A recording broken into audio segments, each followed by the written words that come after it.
Graça e paz, meus queridos irmãos. Vamos abrir nossas Bíblias no livro de Êxodo, capítulo de número 15.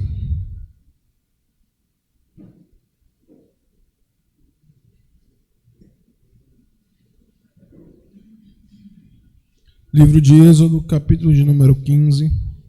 Nós leremos o capítulo até o versículo de número 19.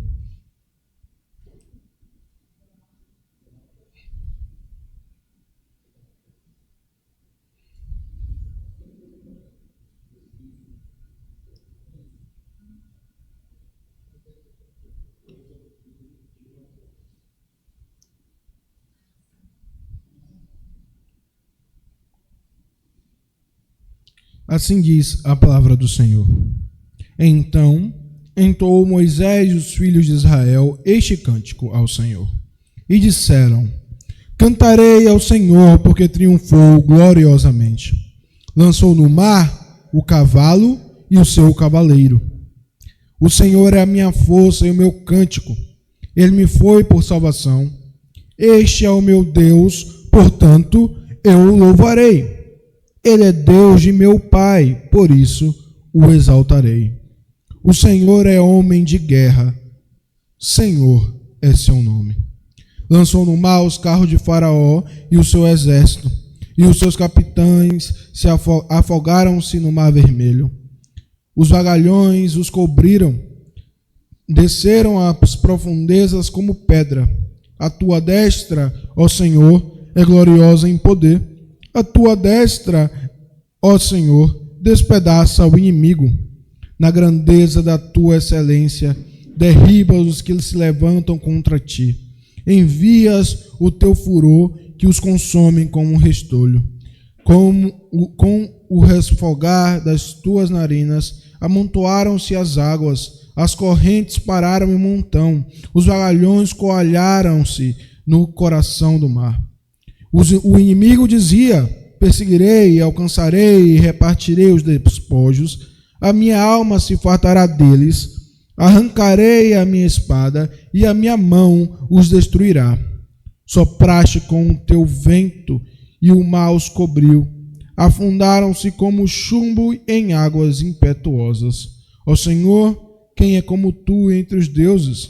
Quem é como tu, glorificado em santidade, terrível em feitos gloriosos, que opera as maravilhas?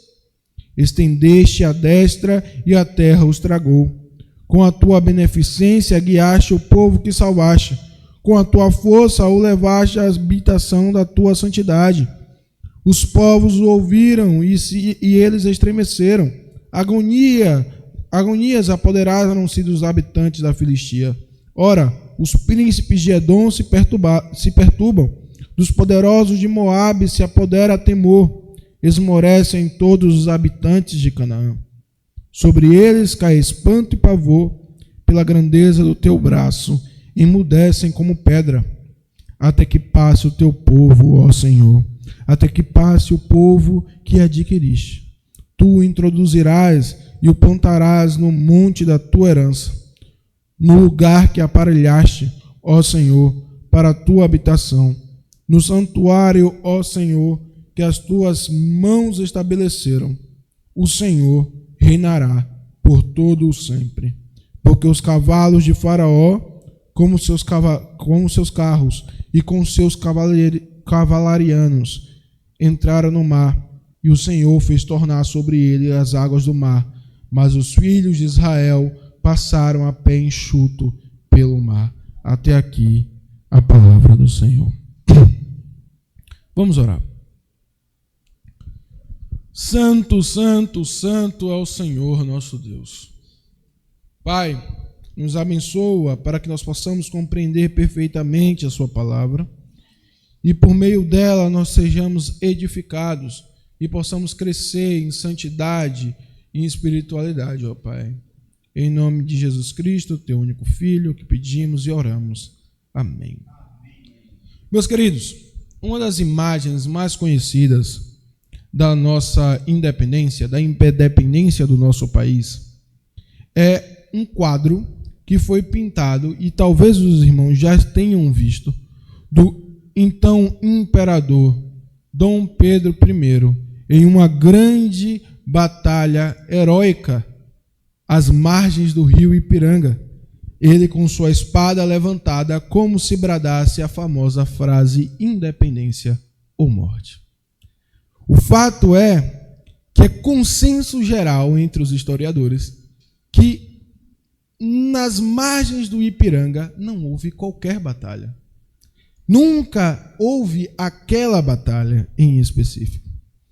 Porém, este fato tem levado muitos historiadores a ensinar que o povo brasileiro adquiriu a sua independência de maneira apenas técnica, como se fosse apenas negócio entre os países, como se houvesse uma pressão exterior para que o Brasil fosse libertado de sua colônia, passasse a ser um país independente, e então Portugal abriu mão da sua mais rica, poderosa e importante colônia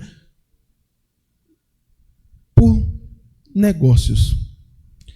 Isso não poderia estar mais distante da verdade. De fato, no Ipiranga não houve qualquer batalha, mas ao redor do nosso país houve diversas batalhas. E uma, se não as mais importantes, foram aqui, na Bahia. É isso que motiva o fato da independência do Brasil ter sido declarada em 7 de setembro de 1822.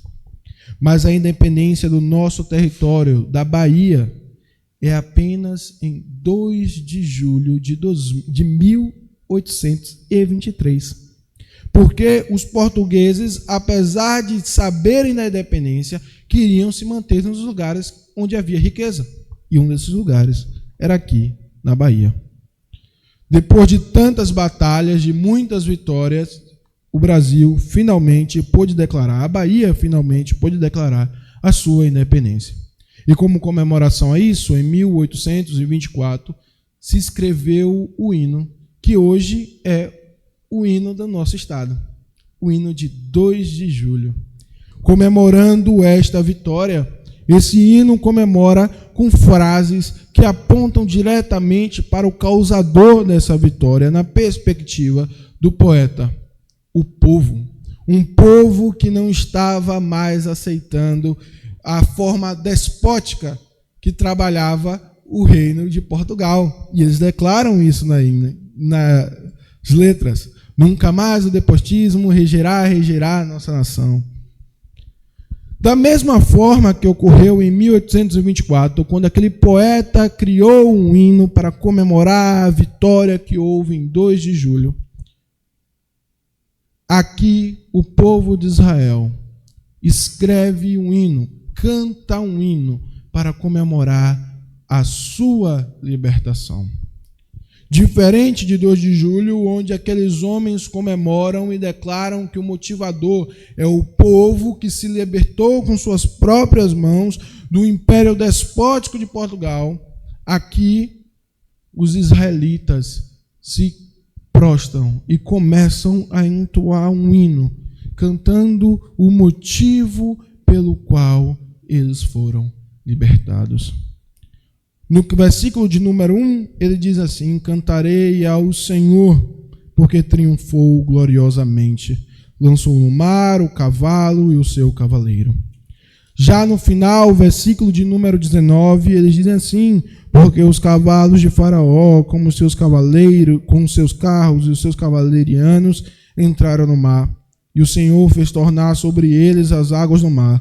Mas os filhos de Israel passaram a pé enxuto pelo meio do mar.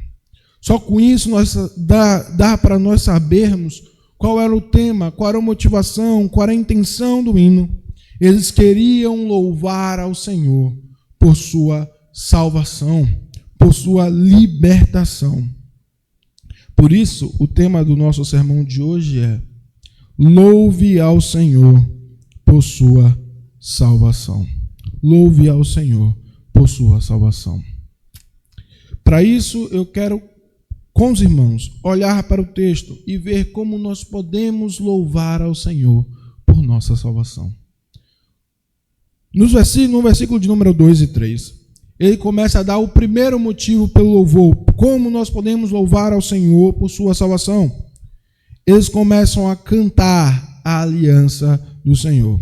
Veja bem, no versículo de número 2, ele fala assim, ó, o Senhor é a minha força, o Senhor, meu cântico, ele me foi por salvação, este é meu Deus, portanto eu louvarei, ele é Deus de meu Pai, por isso o exaltarei. O Senhor é um homem de guerra, Senhor é o seu nome. Aparentemente não há qualquer citação à aliança, mas isso não é verdade. Por quê? Ele usa pelo menos por 3 vezes o nome próprio do Senhor, aquele que o Senhor havia revelado a Moisés no capítulo de número 3. Esse nome que será conhecido como o nome da aliança, Yahvé, Jeová. Em segundo lugar, por mais de uma vez, ele usa palavras que se referem a algum tipo de posse. Ele é a minha força, ele é o meu cântico, ele me foi por salvação, ele é o Deus do meu Pai, ele é o meu Deus. Percebe? Ele está contando literalmente a relação que ele tinha com o Senhor. A primeira parte desse cântico, desse grande cântico pela sua salvação, é cantando a aliança do Senhor. É cantando a aliança do Senhor. Olha como ele apresenta a aliança. Em primeiro lugar, essa aliança é uma aliança protetora. É de um Deus que é a força, o cântico. O cântico aqui na verdade, também pode ser traduzido como algo como força também. Cântico, força e salvação. Ele é o Deus que olhou para os filhos de Israel e se apresentou como Deus que lutaria pelo seu povo, como Deus que guardaria o seu povo, como Deus que protegeria o seu povo. Mais uma vez, eles apresentam o Senhor como homem de guerra. Percebam, era um povo que estava preso no Egito, sem exércitos, escravizados, um povo que não tinha qualquer capacidade de enfrentar qualquer outro povo, quanto mais o maior império do planeta. Mas estava ali o Deus disposto a salvá-los. Um Deus que diz a Moisés, Moisés, vai, diga ao meu povo, eu vi, eu presenciei, eu estava com eles enquanto eles sofriam e agora eu vou descer para libertar o meu povo. Vai, diga isso a eles, que eu vi e eu vou libertá-los. Não é à toa esse cântico. Eles sabiam que a aliança do Senhor envolvia assim a proteção. É assim a nossa aliança com o Senhor também.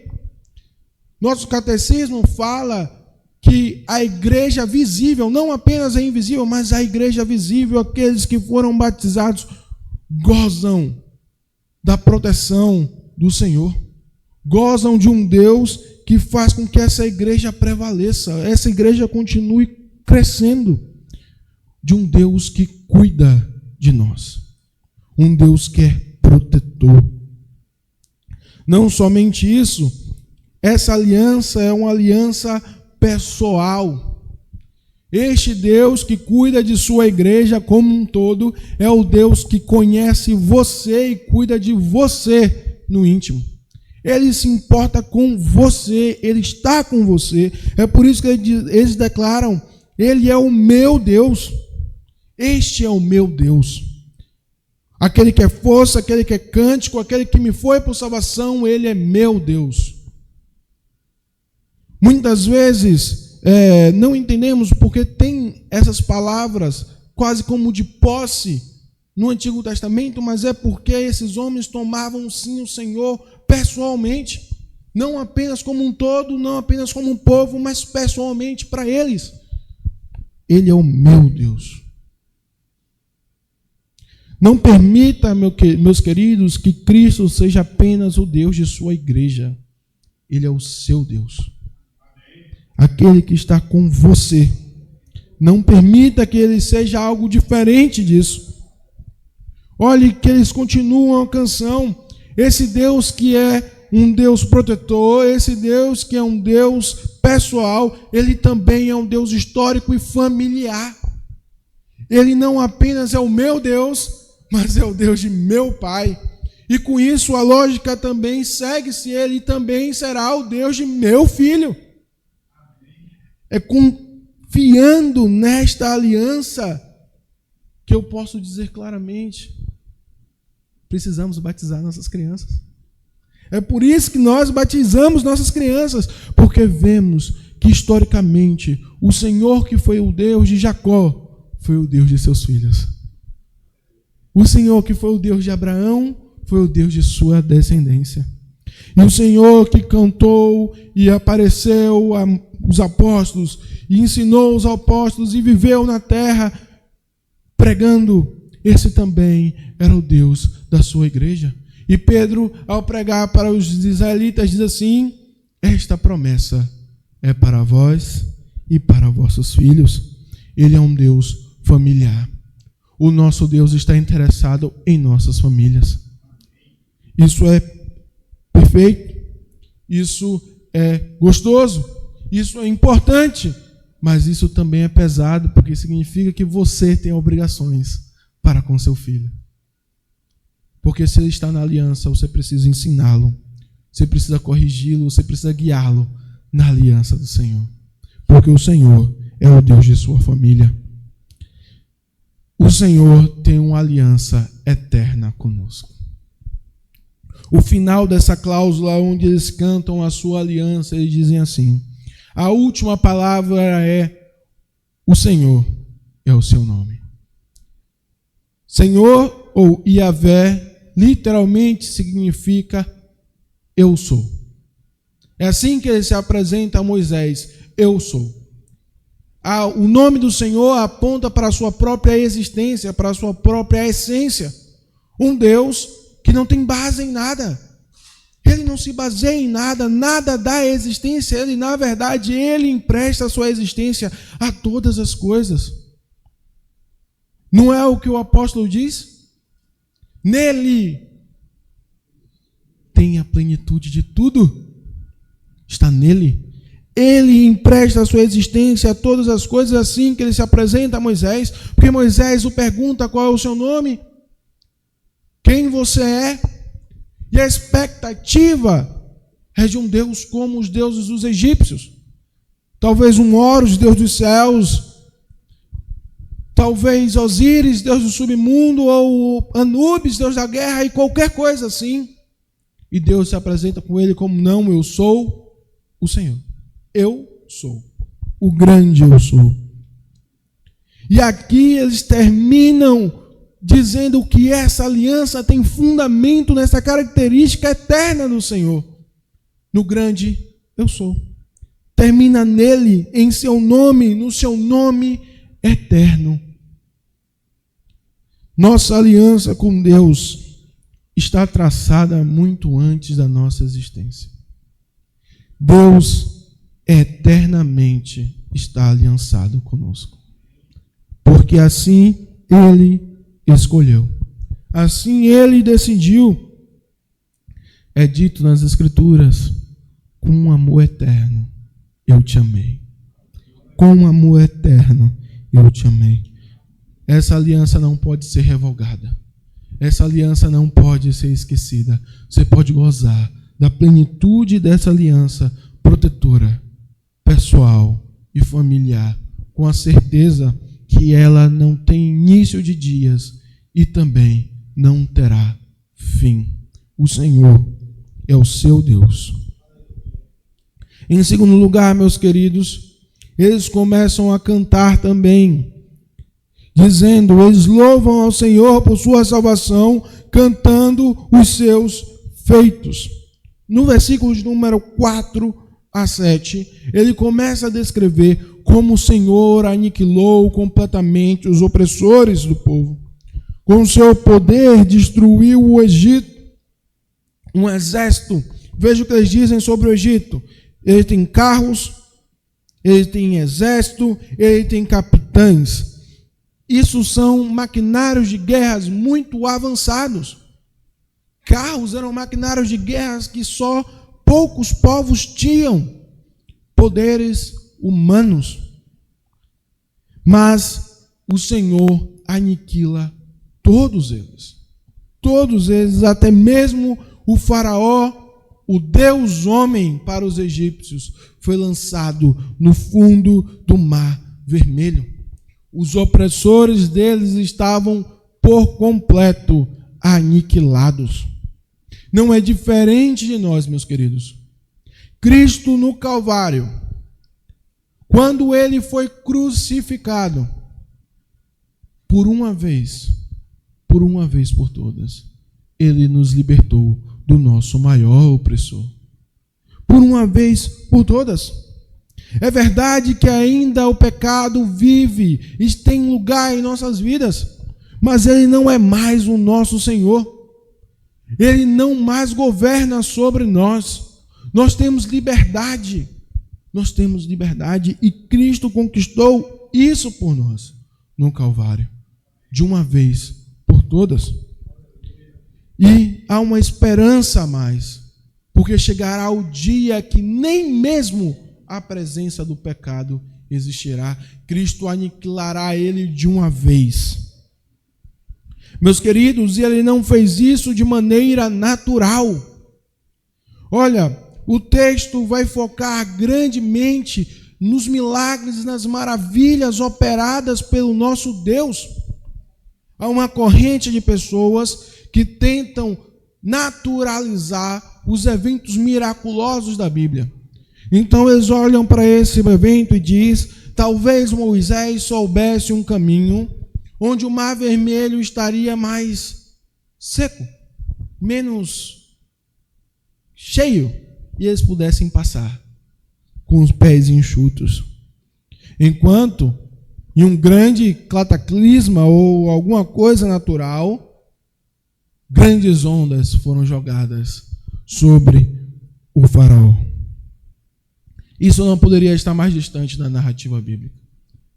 Moisés, ao narrar isso, narra de fato um Deus que sopra e o mar se abre. Então o povo de Israel selecionado passa a pés enxutos. E o mesmo lugar que deu salvação ao povo de Israel é o mesmo lugar que condenou o povo do Egito. Precisava ser de maneira miraculosa.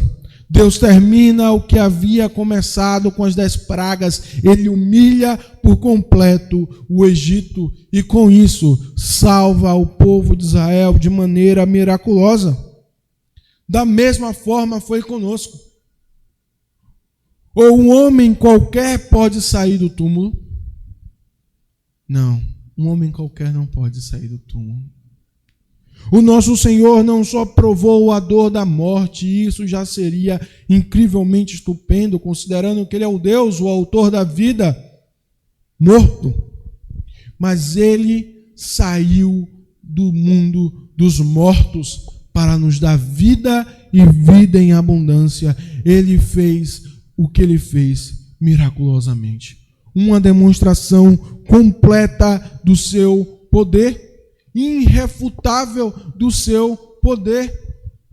Um fato que nós somos chamados para ser testemunhas. Cristo ressuscitou dentre os mortos.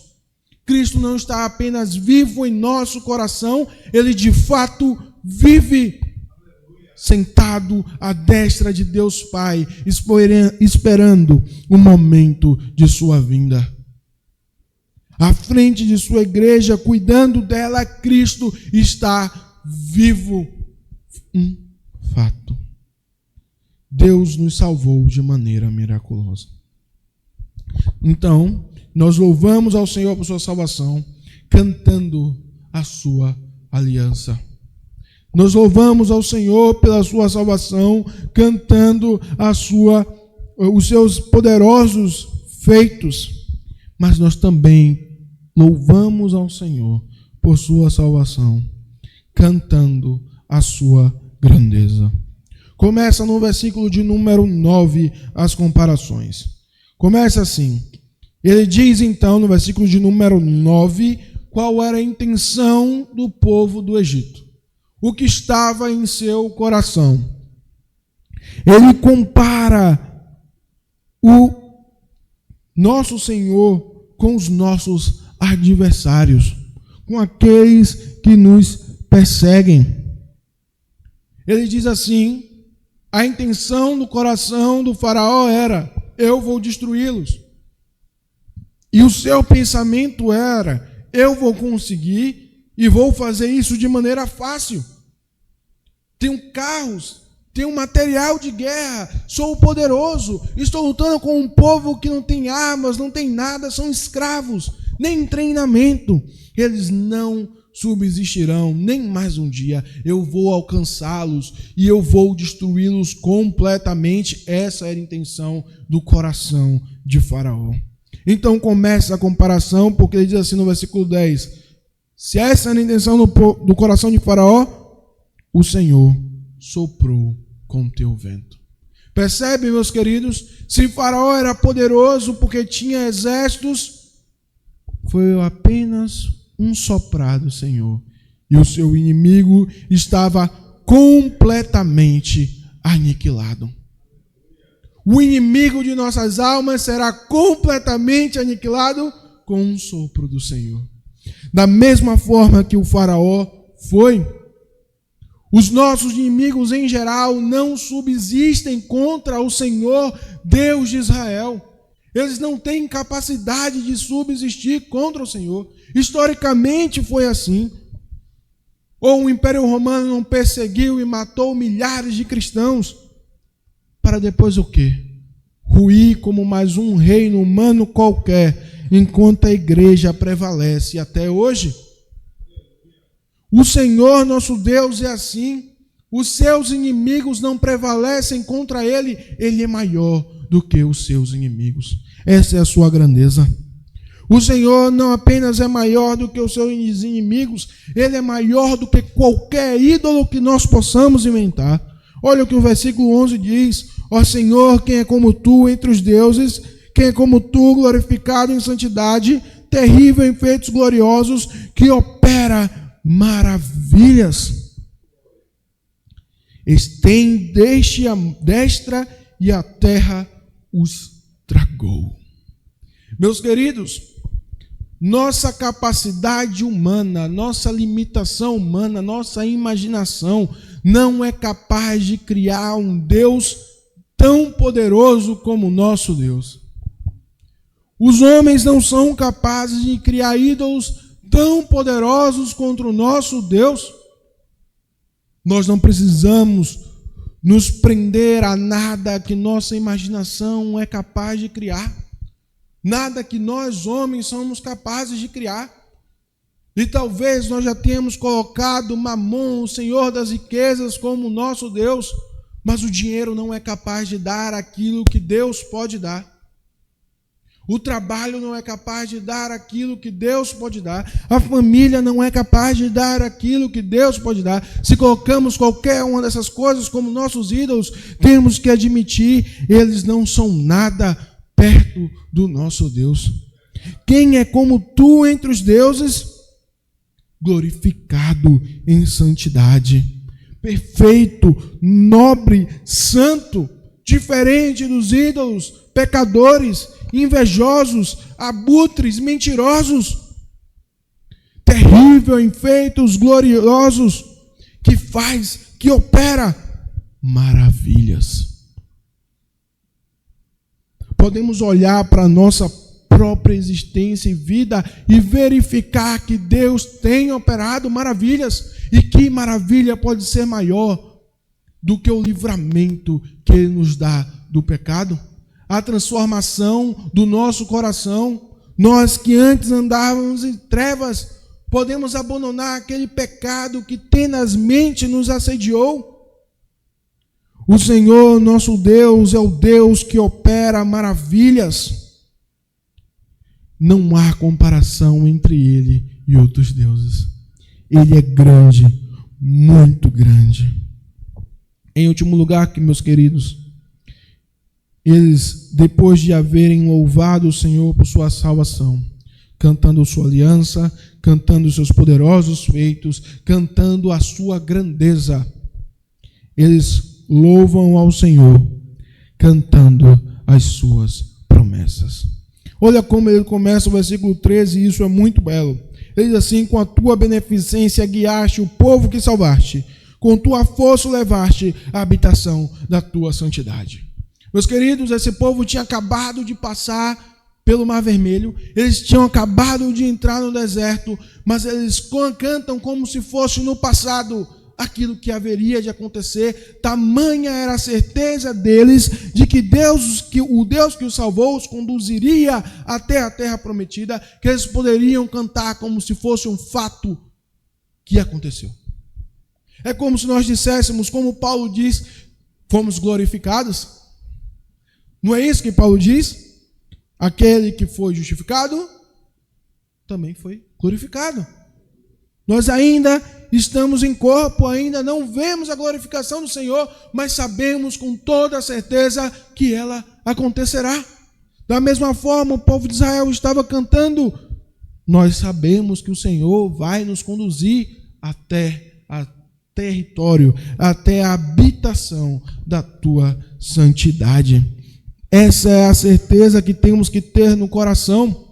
O mesmo Senhor que nos libertou, o mesmo Senhor que nos salvou e que opera maravilhas, nos conduzirá até a terra prometida, até os céus. É por isso que confiamos que uma vez salvos para sempre, porque é o Senhor que nos conduzirá até a terra prometida. É o seu poder que nos conduzirá até a terra prometida. Não somos nós, mas é o próprio Senhor. E Ele faz isso. E essa verdade causa temor em seus inimigos. As promessas do Senhor causam um terror em seus inimigos. É isso que o texto vai dizer. Olha como os povos reagiram a isso. Mais uma vez, contando no passado aquilo que ainda haveria de acontecer. O povo do Egito acabou de ser derrotado, mas eles cantam como se essa informação já tivesse chegado no mundo inteiro, porque eles sabiam, essa seria a reação do povo ao saberem que os egípcios foram derrotados. Todos eles iam se apoderar de terror. Quando eles chegam na terra prometida, essa é a verdade. Jericó está completamente empolvorosa. Eles estão em polvorosa, os povos da terra prometida, os povos de Canaã estão em polvorosa, temendo o fato de que aquele Deus que conduziu Israel até lá é o mesmo Deus que os destruirá. O nosso Senhor opera maravilhas, e o nosso Senhor nos conduzirá para a terra prometida. Ele levará seu povo até a terra prometida. Tu os introduzirá e o plantará no monte da tua herança, no lugar que aparelhaste ao Senhor para a tua habitação, no santuário ao Senhor que as suas mãos estabeleceram.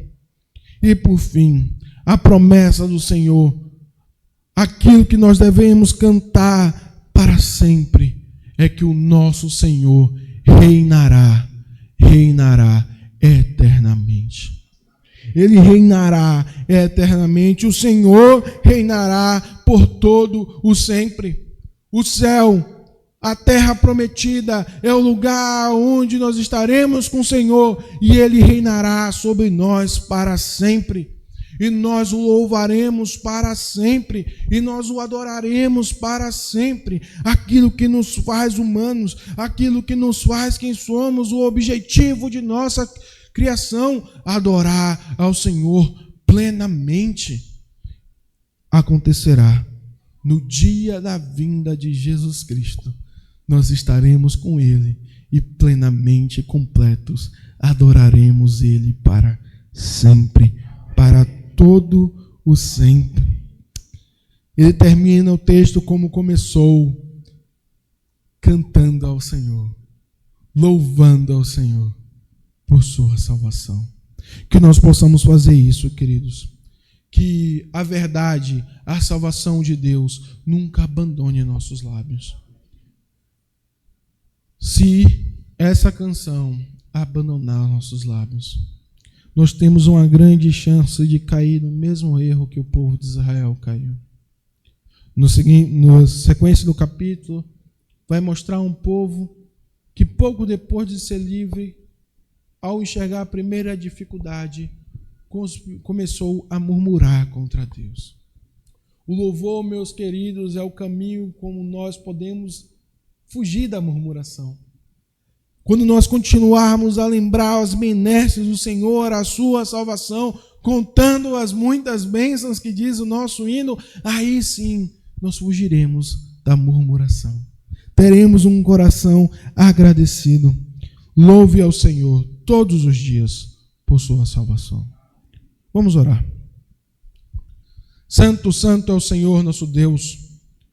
O Senhor, ó Pai, que opera maravilhas, que grandes coisas fez pelo teu povo, que operou salvação em nossas almas. Ó Pai, te agradecemos por enviar o teu Filho Jesus Cristo e por ele completar a sua obra em nosso lugar e nos dar vida e vida em abundância. Ó Pai, nos dá a confiança eterna de que Cristo nos conduzirá até a terra prometida, ó Pai, e que possamos todos os dias renovar os nossos cânticos de adoração e louvor a Ti. É em nome de Jesus Cristo, teu único Filho, que pedimos e oramos. Amém.